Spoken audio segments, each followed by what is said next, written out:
আসসালামু আলাইকুম। কোরবানির ঈদে বিরিয়ানির রেসিপিটা ঠিক এভাবে বানিয়ে নিতে পারেন। আর রেসিপিটা চেষ্টা করেছি সহজভাবে দেখানোর জন্য। আর আমি সবসময় চেষ্টা করি আমার পছন্দ মতো রান্না করার জন্য। রান্না কিন্তু যেভাবে ইচ্ছা সেভাবেই করা যায়। রান্নাটা নিজের কাছে। যাই হোক, 1 কেজি পরিমাণ মাংস খুব ভালো করে কেটে পানি ঝরিয়ে রেখেছি। আর এখানে পেঁয়াজ বেরেস্তা করেছিলাম, অর্থাৎ এই তেলের মাঝে বেরেস্তাটা উঠে নেওয়ার পর ওই তেলে অ্যাড করে দিচ্ছি সেই পরিষ্কার করে রাখা মাংসগুলো। এখন আমি এখানে অ্যাড করে দিব পেঁয়াজ কুচি। এখানে বড় সাইজের 2টো পেঁয়াজ কুচি দিয়ে দিলাম। আর সাথে অ্যাড করে দিচ্ছি ওই যে পেঁয়াজ বেরেস্তা করে রেখেছিলাম সেই বেরেস্তা করা পেঁয়াজ। অ্যাড করে দিচ্ছি আদা বাটা 1 টিস্পুন, রসুন বাটা দিয়ে দিচ্ছি 1 টিস্পুন, আর কাঁচা জিরে বাটা দিয়ে দিচ্ছি 1 টিস্পুন, আর লাল মরিচের গুঁড়া দিয়ে দিচ্ছি 1 টিস্পুন। আর এখানে আমি অ্যাড করে দিচ্ছি বিরিয়ানির যে মশলা থাকে সেটা। এখানে সম্পূর্ণ প্যাকেট দিব না, যেহেতু আমি বাটা মশলা অনেক অ্যাড করে দিয়েছি। আর দিয়ে দিচ্ছি লবণ স্বাদ মতো, আর টক দই দিয়ে দিচ্ছি 4 থেকে 5 টেবিল চামচের মতো। এবার খুব ভালো করে মাংসের সাথে মশলাগুলোকে ম্যারিনেট করে নিব। খুব ভালো করে সব কিছু ম্যারিনেট করা হয়ে গেলে এখানে ঢাকনা দিয়ে 10-15 মিনিট রেখে দিব। 15 মিনিট পর ঢাকনাটা খুলে দেখিয়ে দিলাম। রান্নার জন্য চুলায় বসিয়ে দিয়েছি এখন। তো ঢাকনাটা খুলে একটুখানি নেড়ে চেড়ে দিব। আবারও কিছুক্ষণের জন্য ঢেকে দিব। আমি কিন্তু বাড়তি কোনো পানি অ্যাড করিনি মাংসতে। তো কিছুক্ষণ পর ঢাকনাটা খোলা হয়েছে, দেখতেই পাচ্ছেন মাংস থেকে কিন্তু অনেক পানি উঠে এসছে। এবার আরও 10 মিনিটের মতো রান্না করে নিব।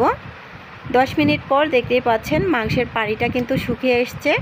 এ পর্যায়ে আমি খুব ভালো করে মশলার সাথে মাংসটাকে কষিয়ে নিব। তো দেখতেই পাচ্ছেন খুব ভালো করে কষিয়ে নেওয়া হয়ে গেছে, মশলা থেকে তেল উপরে উঠে এসছে।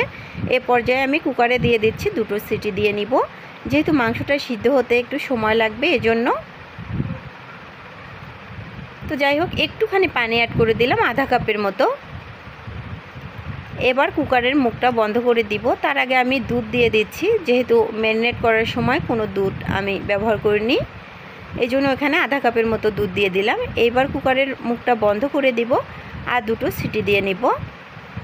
তো এখানে আমি 2টো সিটি দিয়ে নিয়েছি। রান্নার জন্য চুলায় আরেকটা হাঁড়ি বসিয়ে দিয়েছি। তেল দিয়ে দিলাম আধা কাপের মতো, দারুচিনি আর একটা তেজপাতা দিয়ে দিলাম। এখন আমি অ্যাড করে দিচ্ছি আগে থেকে পানি ঝরিয়ে রাখা চিনি গুঁড়া পোলাওয়ের চাল। এখানে আমি 3 কাপের থেকে একটু কম পোলাওয়ের চাল নিয়েছি, অর্থাৎ 2 কাপ দিয়ে আধা কাপ দিয়েছিলাম। এবার চালটাকে খুব ভালো করে ভেজে নিতে হবে। বিরিয়ানি পোলাও রান্নার ক্ষেত্রে চাল ভেজে নেওয়াটা কিন্তু খুব ইম্পর্টেন্ট। এ পর্যায়ে আমি একটুখানি লবণ অ্যাড করে দিয়েছি স্বাদ মতো। চালটা ঠিক যখন মোলায়েম টাইপের হয়ে আসবে, অর্থাৎ আঠালো টাইপের, তখন বুঝে নিতে হবে যে চালটা পুরোপুরিভাবে ভেজে নেওয়া হয়ে গেছে। তাহলে হবে কি, পোলাও বিরিয়ানি যেটাই রান্না করেন না কেন ঝরঝরে এবং পারফেক্ট হবে। তো দেখতেই পাচ্ছেন চালটা কিন্তু আমার ভেজে নেওয়া হয়ে এসছে। এখন আমি এই পর্যায়ে দিয়ে দিব ফুটন্ত গরম পানি। এখানে যতটুকু চাল নেবেন, 1 কাপ চালের জন্য 2 কাপ পানি। তবে নতুন চাল যদি হয় তাহলে কিন্তু পানির পরিমাণ 1 কাপ কমিয়ে দিতে হবে। তা দুধ যদি দেন তাহলে কিন্তু দুধের পরিমাণটা বাদ দিতে হবে। যা কিছুটা কাঁচামরিচ দিয়ে রান্নাটা হতে থাকে। এদিকে কুকারে দেখিয়ে দিলাম মাংস রান্নাটা কমপ্লিট। চালটা যখন 80% ফুটে উঠবে ঠিক সে পর্যায়ে আমি মাংসটা ঢেলে দিচ্ছি। এবার খুব ভালো করে মিক্সড করে নিব চালের সাথে মাংসটাকে। যাই হোক, মিক্স করে নেওয়া হয়ে গেছে। পর্যায়ে আমি বাদাম দিয়ে দিচ্ছি কিছুটা, আর বেরেস্তা করা পেঁয়াজের সাথে একটু চিনি অ্যাড করে গুঁড়া করে রেখেছিলাম সেটা দিয়ে দিচ্ছি, আর গোলাপ জল দিয়ে দিচ্ছি সামান্য পরিমাণে, আর ঘি দিয়ে দিচ্ছি। এখন খুব ভালো করে নেড়েচেড়ে একেবারে দমে রেখে দিব 10 মিনিটের মতো। যাই হোক, আগে নেড়েচেড়ে মিক্সড করে নিচ্ছে সব কিছু। রেসিপিটা যদি আপনাদের ভালো লাগে তাহলে অবশ্যই আমার চ্যানেলটিকে সাবস্ক্রাইব করবেন, নোটিফিকেশন অন করবেন, আর প্লিজ ভিডিওতে লাইক কমেন্ট করবেন, পারলে ভিডিওটা শেয়ার করে দিবেন।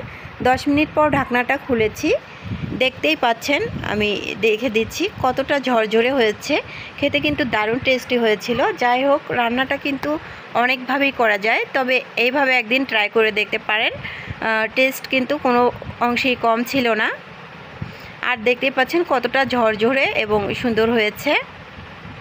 ঘ্রাণটাও কিন্তু অনেক সুন্দর ছিল। যাই হোক, এতক্ষণ ভিডিওটা দেখার জন্য সবাইকে অসংখ্য ধন্যবাদ। ভালো থাকবেন, সুস্থ থাকবেন। টাটা, বাই বাই, আল্লাহ হাফেজ।